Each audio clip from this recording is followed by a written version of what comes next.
오늘 말씀 함께 교독합니다. 1절 읽겠습니다.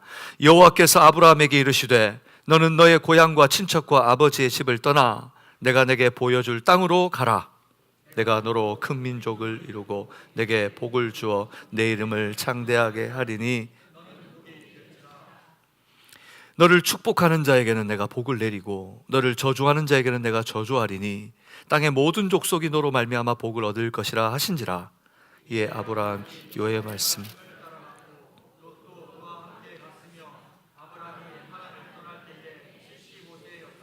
아브라함이 그의 아내 사레와 조카 롯과 하란에서 모은 모든 소유와 얻은 사람을 이끌고 가나안 땅으로 가려고 떠나서 마침내 가나안 땅에 들어갔더라.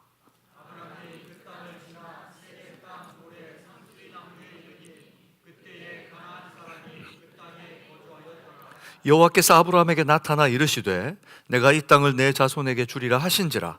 자기에게 나타나신 여호와께 그가 그곳에서 제단을 쌓고 거기서 베델 동쪽 장막을 치니 서쪽은 베델이요 동쪽은 아이라. 그가 그곳에서 여호와께 제단을 쌓고 여호와의 이름을 부르더니 9절입니다. 같이 읽겠습니다. 점점 남방으로 옮겨갔더라. 아멘. 우리 좌우에 있는 분들에게 권면하겠습니다. 말씀이 능력입니다. 말씀이 생명입니다. 오늘도 여러분에게 권능이 임하고 생명의 역사가 일어나서 생기를 가지고 파송되는 역사가 예배 후 여러분의 삶에 일어나기를 주님의 이름으로 축복합니다. 그리스도인의 믿음에 대해 말할 때 우리가 빼놓을 수 없는 사람이 있습니다. 바로 믿음의 조상 아브라함입니다. 그런데 그는 어떻게 이 귀한 타이틀을 얻을 수 있었을까요? 우리가 잘 아는 신 김춘수님의 꽃이라고 하는 시가 있습니다. 그 꽃의 전반부는 이렇습니다. 우리 한번 다 같이 한번 시를 읊어볼까요? 아침에 시작. 내가 그의 이름을 불러주기 전에는 그는 다만 하나의 몸짓에 지나지 않았다. 내가 그의 이름을 불러주었을 때 그는 나에게로 와서 꽃이 되었다. 여러분, 들에 있는 꽃, 흐드러지게 있는 꽃, 이 들꽃들 이름이 없이 여기저기 피어 있습니다. 이전에는 아무 없이 그곳에서 씨앗을 뿌려서 그냥 자랐지만 누군가 그의 이름을 만들어주고 그의 이름을 부르고 그 꽃말을 따라서 서로 축복하고 나누어 줄 때 그 꽃의 가치는 달라집니다. 아브라함이 위대해서가 아니고 아브라함의 이 삶을 보면 다채롭습니다. 정말 아브라함이 정말 그런 사람이 될 수 있을까? 일부 때 제가 사실은 예배 때 잠시 갑자기 나갔다 들어오게 됐어요. 왜냐하면 어저께 이 태블릿을 충전해 놨는데 충전기가 빠져 있었나 봐요. 그래서 태블릿의 배터리가 거의 다 된 거예요. 그래서 급하게 빠져나갔다가 와서 그걸 대체할 수 있는 걸 가져와서 말씀을 나눴습니다. 이 태블릿이라고 하는 이 기계 얼마나 좋은지 모릅니다. 모든 게 다 들어있습니다. 웬만한 건 다 집어넣고 모든 책이 몇천 권이 들어가 있고 이거 하나만 있으면 편리하게 사용할 수 있어요. 그런데 조금 전에 그걸 보면서 제가 아브라함을 대해 설교를 해야 되니까 그런데 배터리가 방전되면 아무것도 아니구나. 우리가 하나님의 은혜가 있다고 생각하고 하나님의 사람이라고 부름받았는데 하나님의 성령이 충만하고 은혜가 있을 때 우리가 능력 있게 사용될 줄로 믿습니다. 근데 그 은혜가 방전이 되면요 아무것도 아닌 인생 되는 거예요. 오늘 우리가 예배를 드리면서 오늘 이 아브라함이 쓰여졌던 이유는 자기가 위대해서가 아니라 하나님께서 그를 불러주셨기 때문입니다. 그의 믿음의 여정은 12장 1절에 나오는 이 말씀으로 시작됩니다. 여호와께서 아브라함에게 이르시되. 그 전까지 아브라함에 대한 어떤 언급도 없습니다. 그런데 갑자기 12장에서 여호와께서 아브라함을 부르십니다. 하나님께서 그를 부르셨을 때 그의 삶이 시작됩니다. 하나님께서 선택하고 부르시고 하나님께서 우리의 이름을 아실 때 비로소 우리의 위대한 여정이 시작될 줄로 믿습니다. 여러분, 우리가 어떤 상황, 어떤 표제에 있든지 하나님께서 우리를 부르셨다면 우리에게 이미 위대한 여정이 시작된 줄로 믿습니다. 아멘이십니까? 그래서 옆에 있는 모든 분들이 위대한 하나님의 사람들이십니다. 옆에 분에게는 격려합시다. 당신은 위대한 사람입니다. 나는 아무것도 아닌 것 같아요. 아니요.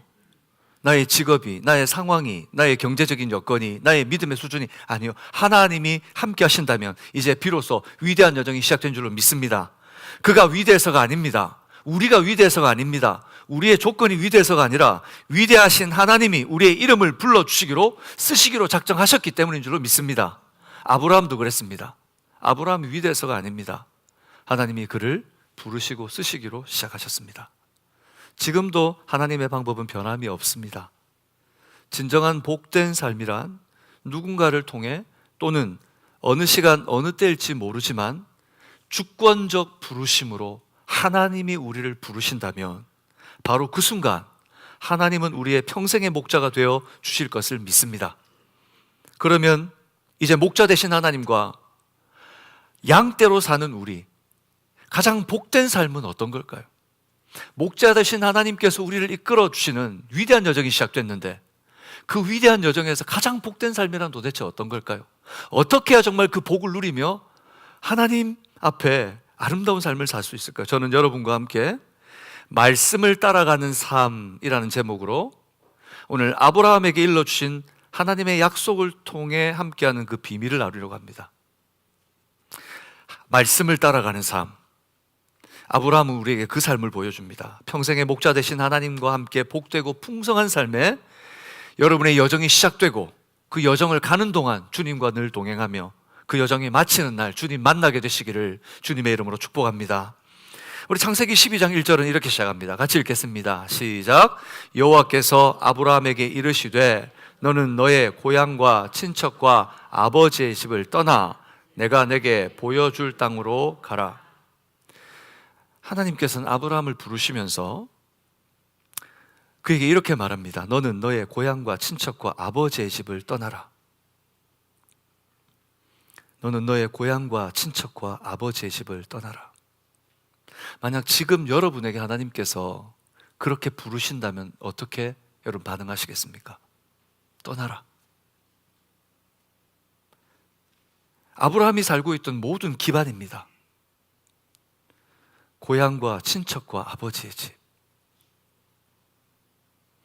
후반부에 그의 나이가 75세라고 기록합니다. 75세가 되어 있던 바로 그에게 모든 것을 다 떠나라고 말씀하십니다.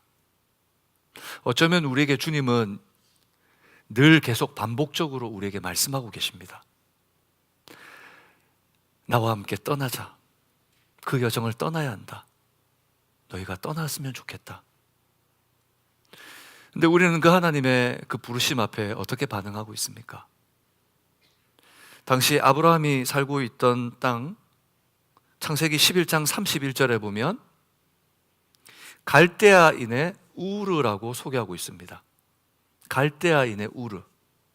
역사적으로 이 도시에 대한 평가가 어떠냐면 수메르와 바벨론 사람들에게 문명의 중심부로 유명한 곳이다라고 역사학자들은 얘기해요.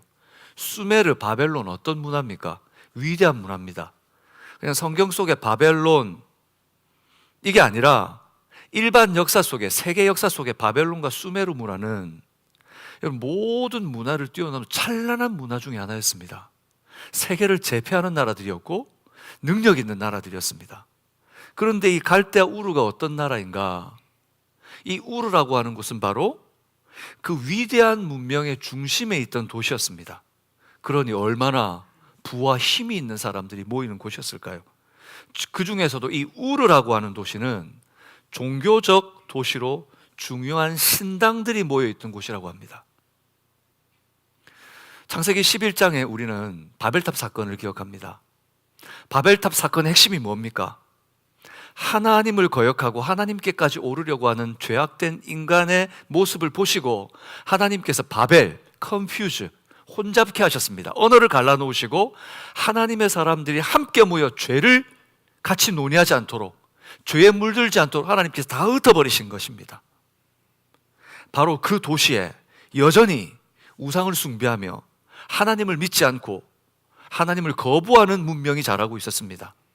그리고 아브라함은 바로 그 도시에서 그의 평생을 살았던 사람입니다.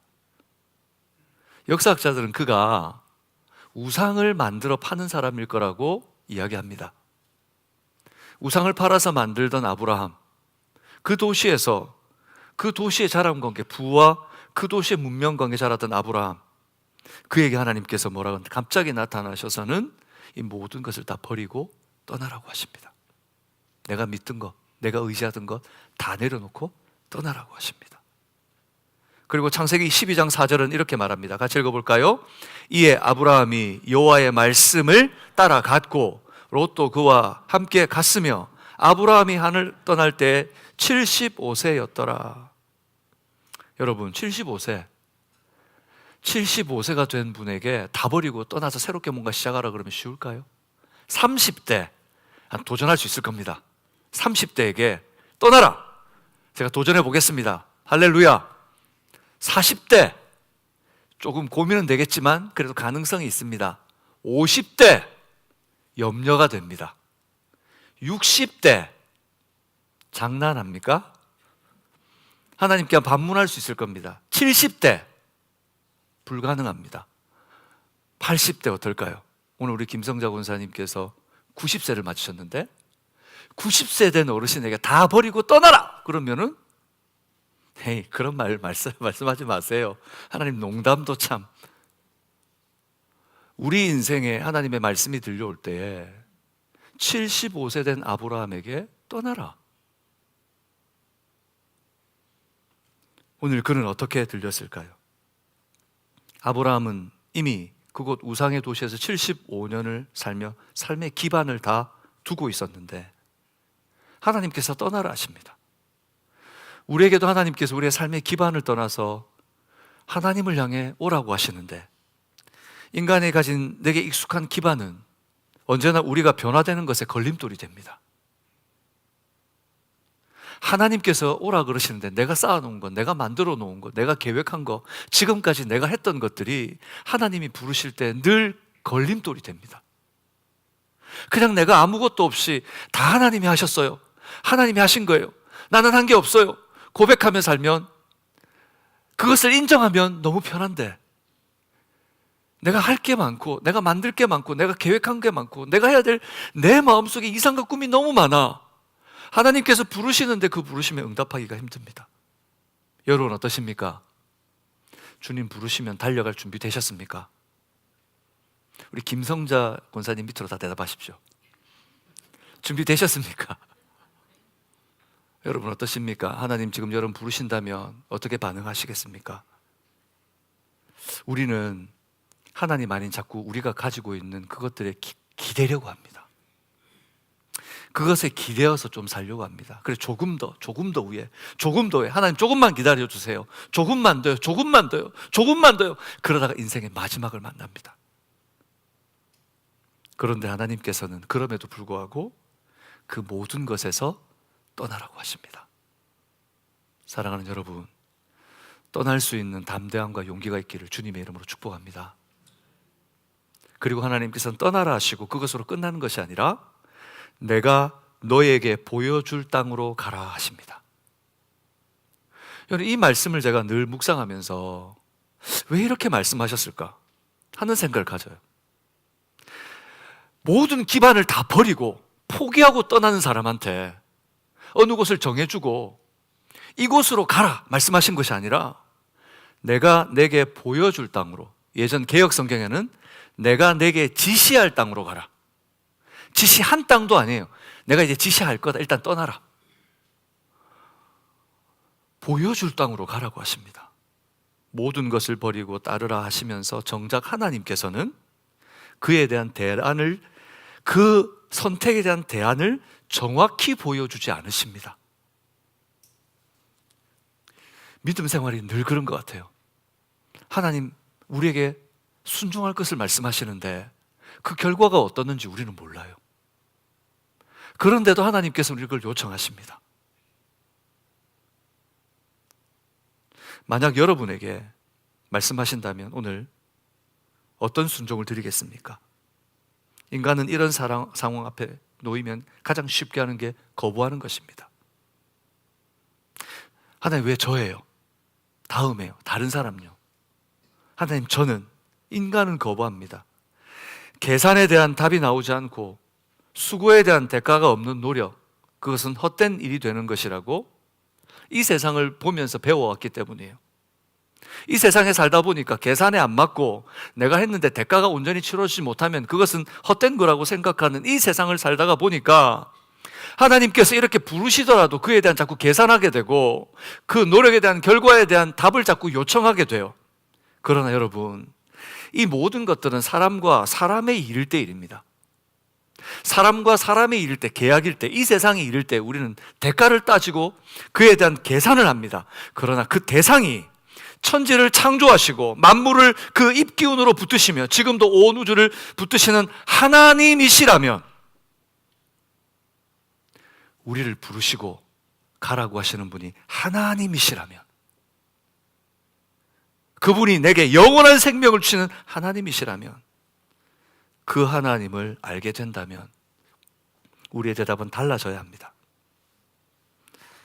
그러나 우리의 믿음의 실력이 하나님을 고백하는 삶이란 여전히 멀어 보이게 합니다. 예수님 믿고 늘 그런 각오는 하는데 내가 부르면 따라가야지, 아브라함처럼 가야지, 아브라함처럼 해야지, 하나님 부르시면 순종해야지. 그런데 늘 우리의 앞을 가로막는 우리의 마음, 우리의 실력은 늘 넘어집니다. 그래서 늘 이건 헛수고 같고 해도 되지 않아 라는 우리 마음속에 우리 스스로를 바라보는 길티 필링이 생깁니다. 그래서 신앙생활 속에서 우리는 늘 선택의 기로에서 이 실패로 인해서 좌절하게 됩니다. 여러분 어떠십니까? 2024년 어떤 선택을 해오셨나요? 그리고 2024년을 돌아보면서 껄껄껄 하는 마음이 들지 않습니까? 그냥 허무해서 껄껄껄 웃는 게 아니라 내가 말씀을 시작하자고 할 때 같이 읽을 걸, 훈련 받자고 할 때 그때 훈련 받을 걸, 기도하자고 할 때 같이 기도할 걸, 헌신한다고 할 때 내가 헌신할 걸. 한 해가 지나고 내 몸이 불편해지고 내가 섬길 수 있는 에너지가 조금씩 인간에게는 사라져갑니다. 여러분 후회하고 있지 않으십니까? 2025년 후회 없는 삶을 사시기를 주님의 이름으로 축복합니다. 후회하지 맙시다. 이번 한 해 주님 앞에 불꽃처럼 주님 앞에 우리의 삶을 드리고 후회 없이 주님 앞에 설 수 있는 모든 성도님 되시기를 주님의 이름으로 축복합니다. 하나님께서는 지금까지 어떤 걸음을 걸어오셨던지 이제 여기 있는 여러분에게 오늘부터는 하나님의 말씀을 따라 살기로 작정하시기를 원하십니다. 하나님은 인생이 아니시기 때문에 거짓말하지 않으시는 줄 믿습니다. 하나님 약속하신 거 분명히 다 이루실 줄 믿습니다. 여러분 반드시 그 약속을 지키시는 우리의 평생의 목자가 되어주신 하나님, 그 하나님이 오늘 여러분의 말씀을 믿고 달려갈 때 여러분 개개인의 목자가 되어주시기를 주님의 이름으로 축복합니다. 아브라함에게 하나님은 그렇게 인도하셨습니다. 오늘 보면 하나님께서 부르시고 나서 가나안에 도착하기까지 그 과정의 일들은 없어요. 그 과정의 일들은 말씀하지 않으세요. 시간을 공간을 뛰어넘어서 12장 5절에 보면 이렇게 말씀합니다. 우리 같이 읽어볼까요? 아브라함이 그의 아내 사레와 조카 롯과 하란에서 모은 모든 소유와 얻은 사람들을 이끌고 가나안 땅으로 가려고 떠나서 마침내 가나안 땅에 들어갔더라. 부르시고 가라고 하시고 마침내 도착했더라 라고 기록합니다. 마침내 떠나서 마침내 도착했더라. 그런데 아쉽게도 그 과정이 없습니다. 떠나서 그가 도착하기까지 어떤 과정을 겪었을까? 하나님은 어떻게 인도하셨고 어떻게 그를 붙드셨을까? 때때로 우리는 성경을 보면서 답답할 때가 있습니다. 나도 그렇게 살고 싶은데 하나님 그 과정을 기록해 놓으셨으면 우리가 더 하나님 잘했을 텐데 하나님 왜 그 과정들, 하나님 그런 것들이 생략되어 있습니까?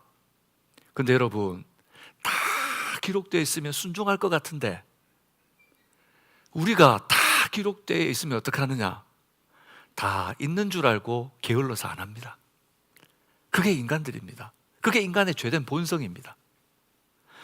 하나님께서는 그래서 인간에게 평안한 날과 고난의 날을 병행하여 두셔서 인간의 삶을 예측하고 가지 못하도록 숨겨 놓으셨습니다. 하나님 의지할 때만 이 길을 온전히 갈 수 있는 거예요. 여러분, 하나님께서 숨겨 놓으셨지만 마침내 우리가 보는 것은 가나안에 들어간 것을 성경이 기록하고 있습니다. 그러니 순종하면 됩니다. 할렐루야. 순종하면 됩니다.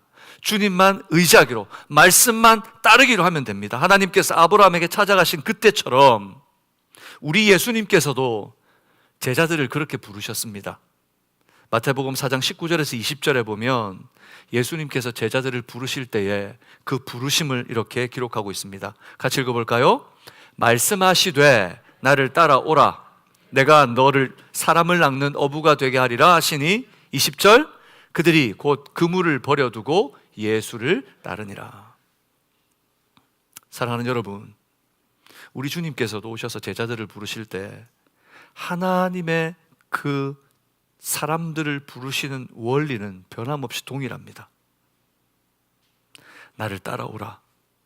내가 사람을 낚는 어부가 되게 하리라. 그랬더니 20절에 그물을 버려두고 예수를 따르니라. 하나님 나라의 원리는 늘 그랬습니다. 버려둬야 새 삶이 시작될 수 있습니다. 버려야 따를 수 있습니다. 나는 세상에 있는 것도 다 가지고, 하나님 내가 가지고 있는 것도 다 가지고 하나님의 복도 누리고 싶어요. 하나님 이거 다 하고 세상 것도 다 하고 하나님 것도 다 할게요. 여러분, 절대 그런 일은 있을 수 없습니다. 세상 것 다 가지다 보면 하나님께 서운해집니다. 하나님 나라가 보이지 않습니다. 그래서 주님은 우리에게 말씀하시는 것입니다. 버려두고 따르라. 버려두고 따르라. 버리지 않으면 시작조차 할 수 없습니다. 에베소서 4장 22절 24절은 사도 바울이 오늘 아브라함을 부른 것처럼, 제자들을 부른 것처럼 우리에게도 권면합니다. 같이 읽겠습니다. 너희는 유혹의 욕심을 따라 썩어져가는 구습을 따르는 옛사람을 벗어버리고, 23절, 오직 너희의 심령이 새롭게 되어 하나님을 따라 의와 진리의 거룩함으로 지으심을 받은 새 사람을 입으라. 사랑하는 여러분, 옛사람을 벗어버리는 결단이 있으라길 주님의 이름으로 축복합니다. 우리 좌우에 있는 분들에게 옛사람을 버립시다. 근데 버려놓고 또 주섬주섬 입습니다. 1월 달에 버려놨는데 한 3월쯤면 허리쯤 올라와 있어요. 여러분, 옛사람을 다 벗어버립시다. 벗어버립시다. 그리고 우리가 새 사람으로 입는 거예요. 하나님의 말씀만 따라가기 작정하는 거예요. 그렇습니다. 말씀을 따라가는 삶이란 옛삶을 버리고 새 사람으로 사는 것입니다. 옛삶을 버리고 새 사람으로 사는 것, 그것이 바로 말씀과 동행하는, 말씀을 따라가는 복된 삶이 될 줄로 믿습니다. 여기 있는 우리 성도님들이 그런 한 해가 되시기를 주님의 이름으로 축복합니다. 성경이 보여주는 결과에 대해서 우리는 이미 알고 있습니다. 아브라함에 대해서 지금 계속 설명하고 있지만 우리는 아브라함이 어떤 결과를 얻었는지 이미 창세기를 통해 다 알고 있습니다. 그러나 바로 그때 하나님의 말씀이 임했을 때 아브라함은 어땠을까요? 의심 없이 하나님 말씀 다 믿고 듣고 순종했을까요? 주저없이 그 하나님의 말씀을 선택했을까요? 여러분은 어떻습니까?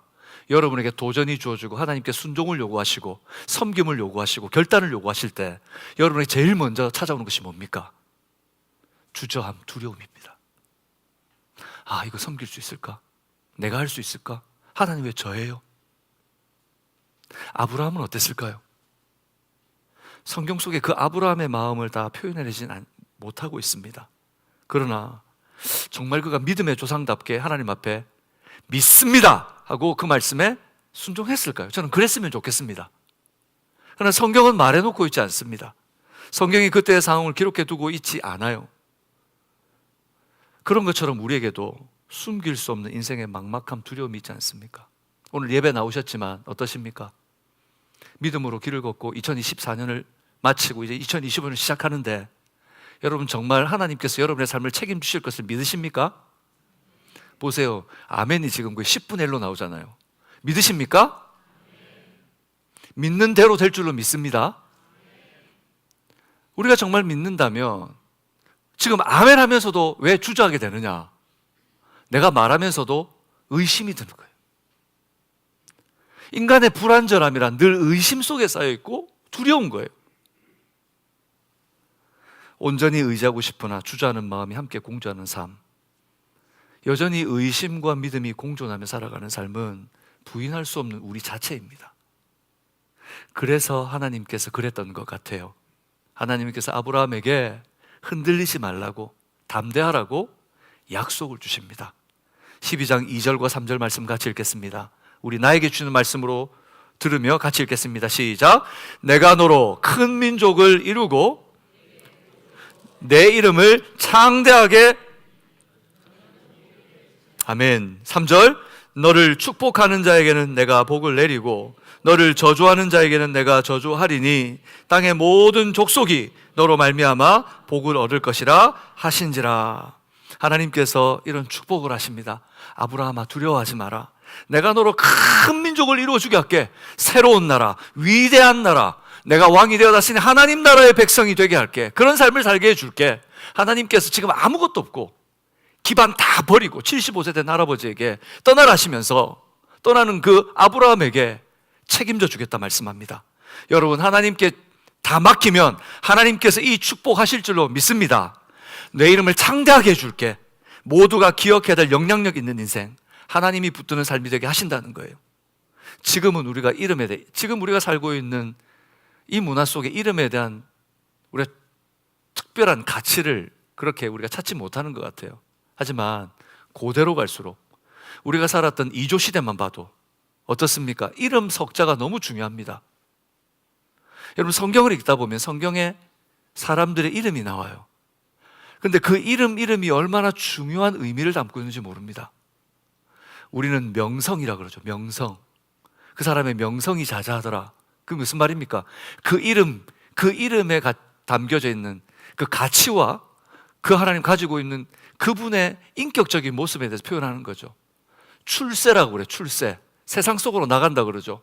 그래서 이름 석자 남기는 게 인생의 목적 아닙니까? 그런데 여러분, 하나님께서 오늘 너의 이름을 어떻게 하겠다? 창대하게 하겠다. 하나님 안에 붙들렸을 때 하나님께서 반드시 우리에게 아브라함과 같은 이 축복을 줄 줄을 믿습니다. 뿐만 아니라 뭐라 그럽니까? 땅의 모든 족속이 너로 말미암아 복을 얻을 것이라. 모든 민족의 복의 통로가 되게 하겠다 하십니다. 여러분, 이 말씀을 들을 때 이것이 다 믿음으로 받아치십니까? 오늘 이 말씀이 믿음으로 받아들여지기를 주님의 이름으로 축복합니다. 하나님의 말씀을 아무리 읽어도 여러분, 믿음의 눈이 열리지 않으면 이것이 안 믿어져요.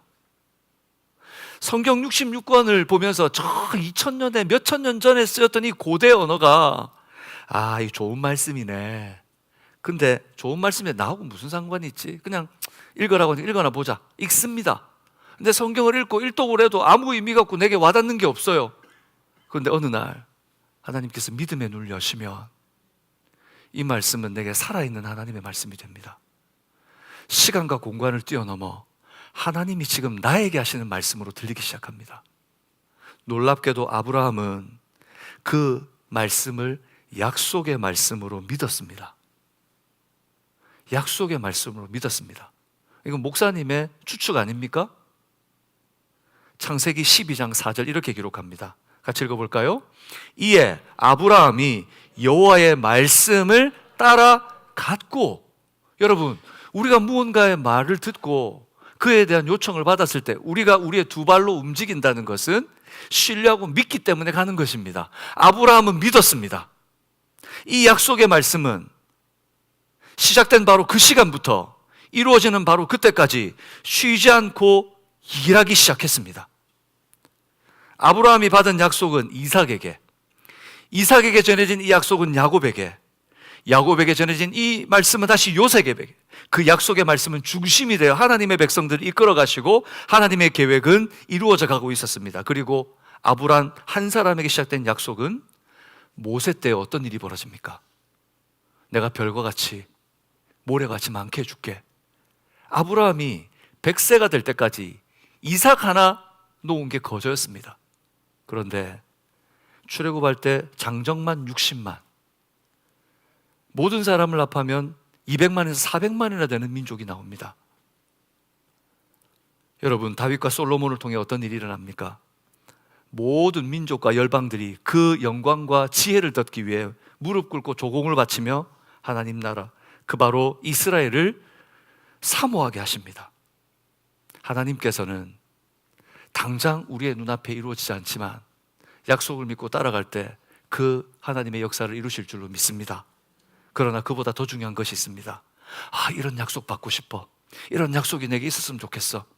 근데 그보다 더 중요한 것은 그 약속과 내 삶에 함께 하시는, 지금도 살아 역사하시는 참된 하나님을 만나는 것입니다. 그 주님과 동행하는 것입니다. 이 말씀 암송하고 이 말씀 가지고 이 말씀 내게 이루어 주옵소서가 아니라 이 말씀을 주신 하나님이 지금 나와 함께 하심을 누리는 삶, 그것이 진정 복된 삶인 줄로 믿습니다. 히브리서 11장 6절에 보면 이 믿음의 선진들, 여러분 집에 가셔서 히브리서 11장을 한번 읽어보십시오. 꼭 읽어보십시오. 11장 6절 상반절에 있는 1절부터 5절까지는 그들이 이제는 더 나은 본향을 사모하니, 이 그들이 누군가? 바로 믿음의 족장들을 이야기합니다. 아브라함, 이삭, 야곱, 요셉. 그들이 하나님께 가나안 땅을 주겠다, 땅을 주겠다, 민족을 주겠다 같은 약속이 이제 그들의 눈이 열렸을 때 어떻게 바라보는가? 우리 11장 16절 같이 읽어볼까요? 그들이 이제는 더 나은 본향을 사모하니 곧 하늘에 있는 것이라. 이러므로 하나님이 그들의 하나님이라 일컬음을 받으심을 부끄러워하지 아니하시고 그들을 위하여 한 성을 예비하셨느니라. 하나님이 그들의 눈을 여시고 이 땅에 있는 조그만 것 받을 상급이 아니라 영원한 하나님의 나라를 바라보고 하나님으로부터 오실 그 성, 새 예루살렘을 바라보는 눈을 열어주신 줄로 믿습니다.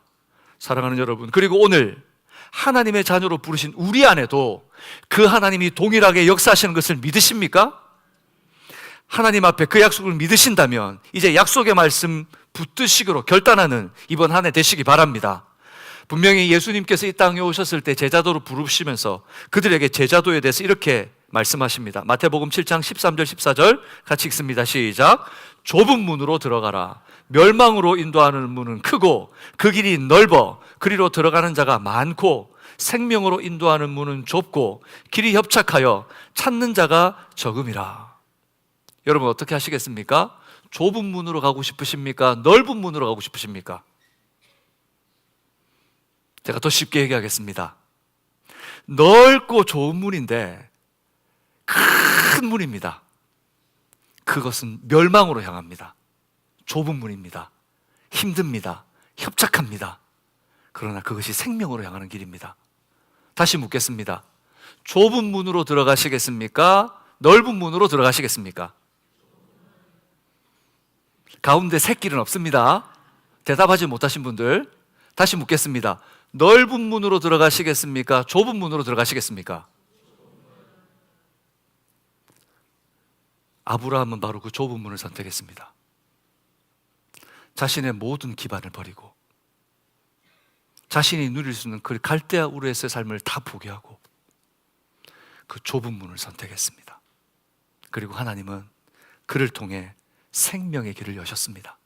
저는 우리 방주 성교회 성도님들이 지금은 힘들고 가는 길이 협착해도 생명의 우리 목자 되신 하나님께서 인도하시는 바로 그 좁은 문을 가시기를 주님의 이름으로 축복합니다.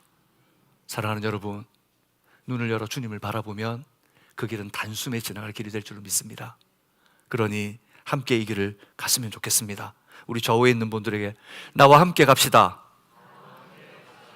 나와 함께 갑시다. 우리 옆에 있는 분이 넓은 문으로 가지 않도록 잘 보세요.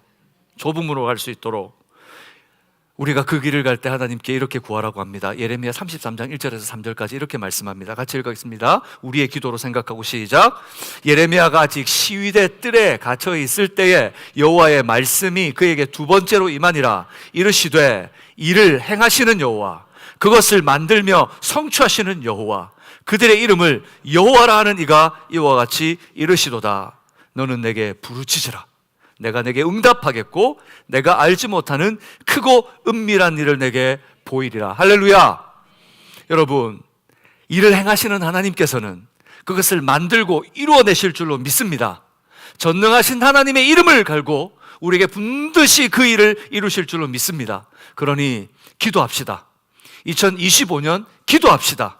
주님 앞에 부르짖고 하나님의 그 크신 일이 나타나기를 기대하는 하나님의 말씀대로 살며, 여러분, 말씀대로 사는 것이 가장 복된 삶이라는 것을 누리고 나타낼 수 있는 여러분 되시기를 주님의 이름으로 축복합니다. 하나님께서는 이제 아브라함에게 보여주시기로 한 땅에 도착하게 하셨고 이렇게 말씀합니다. 12장 6절 7절 같이 읽겠습니다. 아브라함이 그 땅을 지나 세겜 땅 모레 상수리 나무에 이르니 그때 가나안 사람이 그 땅에 거주하였더라. 여호와께서 아브라함에게 나타나 이르시되 내가 이 땅을 내 자손에게 주리라 하신지라. 같이 읽을까요? 자기에게 나타나신 여호와께 그가 그곳에서 제단을 쌓고. 가나안 땅에 이르렀습니다. 도착했습니다. 이게 끝이면 얼마나 좋겠어요? 하나님께서 말합니다. 내가 이 땅 내 자손에게 주리라. 하나님이 보여주실 땅은 바로 가나안 땅이었습니다. 성경은 우리에게 가나안 땅에 얘기하면서 늘 이렇게 설명합니다. 젖과 꿀이 흐르는 비옥한 땅. 젖과 꿀이 흐르는 비옥한 땅 이라고 끊임없이 소개합니다. 그러나 실제 성지 순례를 가보시면, 이 팔레스타인 지역을 가보시면 젖과 꿀이 흐르는 풍성한 땅일까요?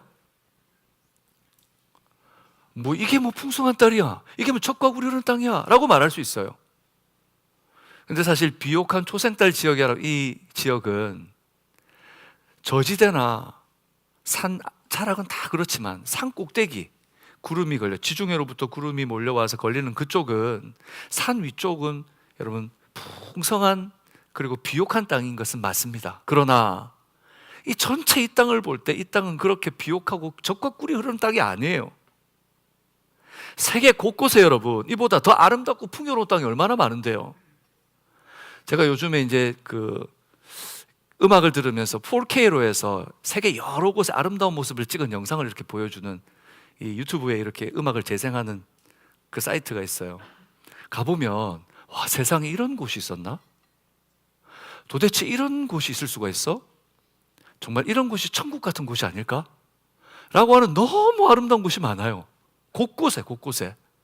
그런데 그 곳곳에 숨겨진 그 아름다운 땅을 내버려 두고 왜 하나님께서는 척박한 그 가나안 땅으로 인도하시면서 젖과 꿀이 흐르는 땅이라고 하셨을까요? 뿐만 아니라 여러분, 아브라함이 도착했을 때 6절에 보면 그곳에 이미 그 땅을 터전으로 살아가는 사람들이 있었어요. 빈 땅이 아니에요. 그 땅에 가나안 사람들이 정착하며 살고 있습니다. 지금도 팔레스타인 전쟁이 일어납니다. 서로 자기 땅이라 주장하며 전쟁이 일어나요. 그 당시에도 가나안 사람들이 살고 있었습니다. 그래서 하나님께서 내가 이 땅을 내 자손에게 주리라 하시는 말씀이, 하나님이 주신다고 하시는데 좀 어찌 보면 완전한 결과물이 아니에요. 하나님이 주시는 결과물이 다 완성된 것이면 좋겠는데 완성된 게 아니에요. 우리가 믿음 생활을 하다 보면 우리의 믿음의 길이 그런 것 같아요. 하나님께서 우리에게 주신다고 하신 것들을, 하나님의 약속을 받았는데 이게 완전히 완성되어져서 내 눈앞에 온전히 드러나는 것이 아니라 뭔가 또 완성돼야 될, 보여야 될, 더 가야 될, 더 알아야 될, 하나님 그런 약속을 주세요. 그래서 우리가 더 간절해지게 하시고 더 붙들게 하세요. 우리의 삶에도 바로 그때와 마찬가지인 거예요. 현실에 비추어 볼 때, 우리 현실 생활과 비추어 볼 때 하나님의 말씀은 현실을 담아내지 못하는 비현실적인 것 같아 보여요. 하나님 이렇게 말씀하시는 이게 현실에 맞아요? 이렇게 말씀하시는 그 약속대로 살아가면 지금 정말 이 세상의 현실 세상 속에서 하나님 내가 정말 이 약속과 축복을 누릴 수 있어요? 비현실적인 것 같아요. 그래서 하나님의 말씀을 현실과 빗대어서 받아들이려고 하지 않을 때가 얼마나 많습니까? 놀랍게도 그런데 아브라함은 하나님의 약속을 의심치 않고 믿었다는 것입니다. 그 증거가 바로 여호와께 그가 그곳에서 제단을 쌓았다는 거예요. 여호와께 그가 제단을 쌓았습니다. 제단의 의미가 무엇입니까? 예배를 드렸다는 거예요. 하나님의 말씀을 다 듣고 나서 그렇습니다 하나님, 하나님께서 이 모든 것을 받아주옵소서 예배를 드렸다는 거예요. 하나님의 말씀을 믿고 그 삶을 이루실 하나님을 예배하는 것, 하나님의 말씀을 따른 우리의 삶에 나타나야 될 바로 증인의 모습이라고 저는 믿습니다. 여러분의 삶에 여러분의 예배가 하나님 앞에 늘 드려지는 그런 인생들 되시기를 주님의 이름으로 축복합니다. 이것을 통해 우리는 중요한 한 가지를 알아야 합니다. 하나님께서 보여주는 계시는, 이 계시의 말씀, 하나님의 말씀은 점진적이며 확장되어 간다는 거예요. 저를 따라서 해볼까요? 하나님의 계시는 점진적이며 확장되어 갑니다. 그냥 저와 여러분, 우리 수준에서 어려운 말 말고 쉽게 한번 생각해 봅시다. 하나님의 계시가 점진적인 확장되어 간다. 그게 무슨 말입니까?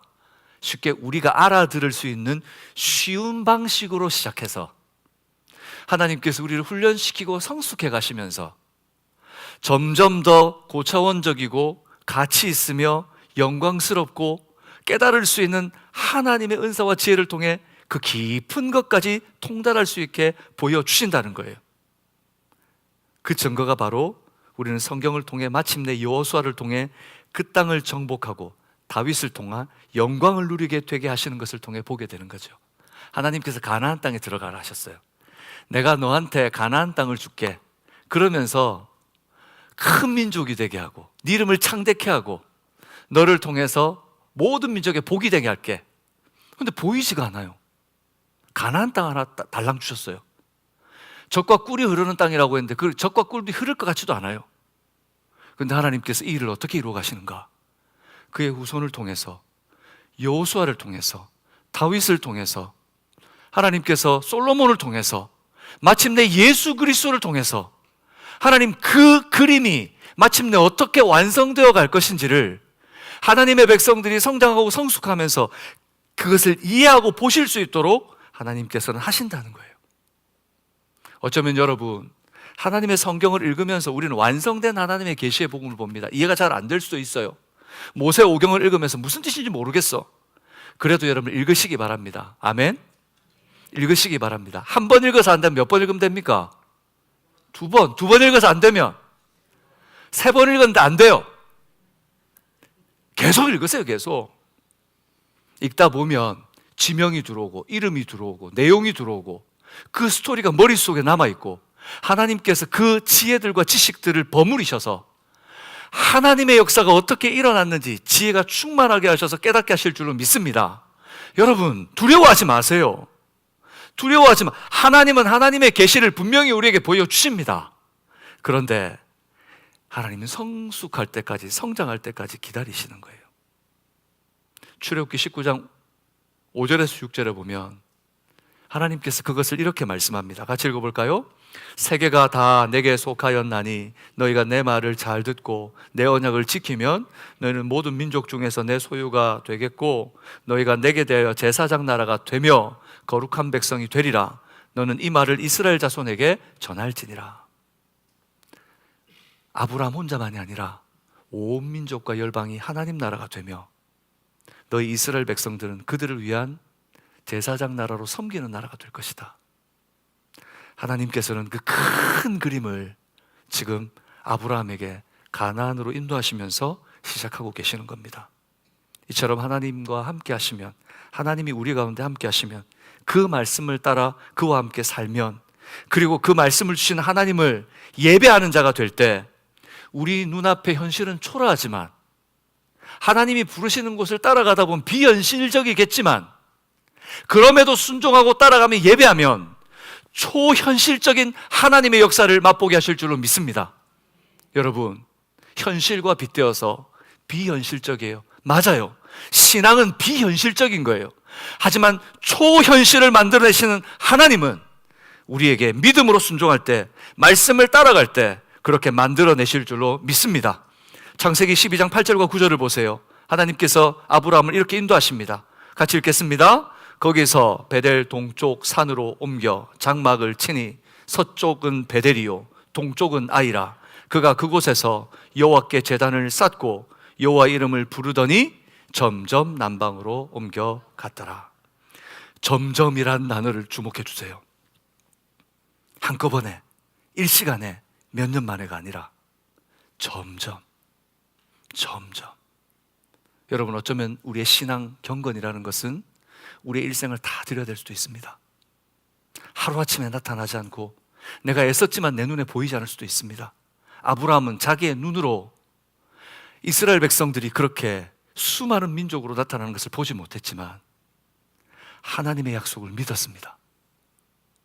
우리에게 하나님께서 점점 그 약속을 이루어 가시는 것을 보게 하실 줄로 믿습니다. 바로 하나님의 말씀을 붙들고 어떤 상황 속에서라도 말씀을 따라가려고 할 때입니다. 예수님께서 어느 날 사마리아 여인 한 여인을 만나기 위해서 그 땅으로 가셨을 때 일입니다.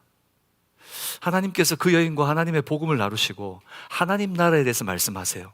그러면서 하나님이 찾으시는 사람들이 있대요. 하나님이 찾으시는 사람들이 있는데 그들이 누구인가? 그들의 특징을 말하는데 요한복음 4장 22절, 23절, 24절 이렇게 말합니다. 우리 한 목소리로 같이 읽겠습니다. 아버지께 참되게 예배하는 자들은 영과 진리로 예배할 때가 오나니 곧 이때라.